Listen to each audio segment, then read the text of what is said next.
Atos capítulo 12. Naquele mesmo tempo, o rei Herodes estendeu as mãos para maltratar alguns da igreja, e matou à espada Tiago, irmão de João.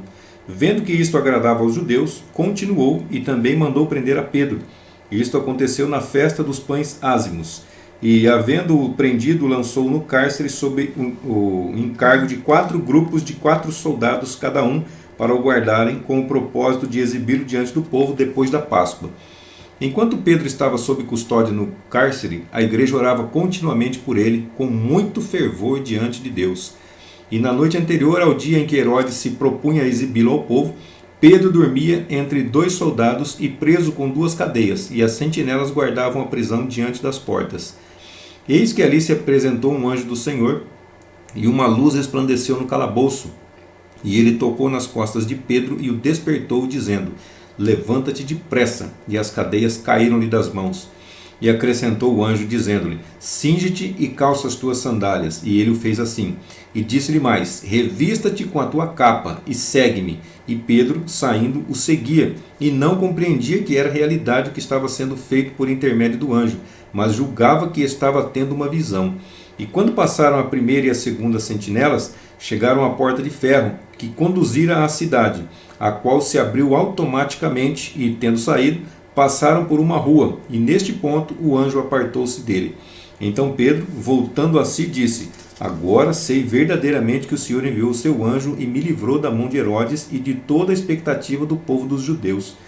E, considerando aquele fato, foi à casa de Maria, mãe de João, cujo sobrenome era Marcos, onde muitas pessoas estavam congregadas em oração.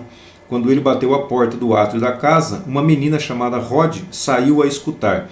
E, reconhecendo a voz de Pedro, pelo regozijo, não abriu a porta do átrio, mas, correndo, adentrou a casa e anunciou que Pedro estava em frente à porta. Eles lhe disseram: Estás fora de si. Mas ela afirmava que era assim. Então eles diziam: É o seu anjo.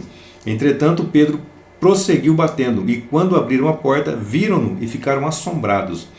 Mas ele, acenando-lhes com a mão para que se calassem, contou-lhes como o Senhor tirara do cárcere, e disse: Anunciai isto a Tiago e aos irmãos. E partindo, foi para outro lugar. Logo que amanheceu, houve grande alvoroço entre os soldados, porque não se sabia o que tinha acontecido com Pedro. E quando Herodes o procurou, sem poder encontrá-lo, inquiriu as sentinelas e mandou que fossem conduzidas à morte. E descendo da Judéia para Cesareia, ali se deteve. Herodes relutava em seu próprio ânimo contra os sírios e os sidônios, mas estes, em comum acordo, vieram e apresentaram-se a ele, e depois de alcançarem o favor de Blasto, o camareiro do rei, pediam paz, porquanto a sua região era abastecida pelo país do rei. E, em um dia designado, Herodes, vestindo-se de trajes reais, sentou-se no trono e pronunciou-lhes um discurso popular.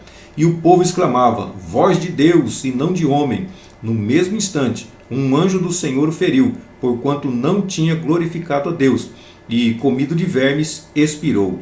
E a palavra de Deus crescia e se multiplicava mais e mais. E Barnabé e Saulo, tendo cumprido aquele serviço, voltaram de Jerusalém, levando consigo a João, cujo sobrenome era Marcos.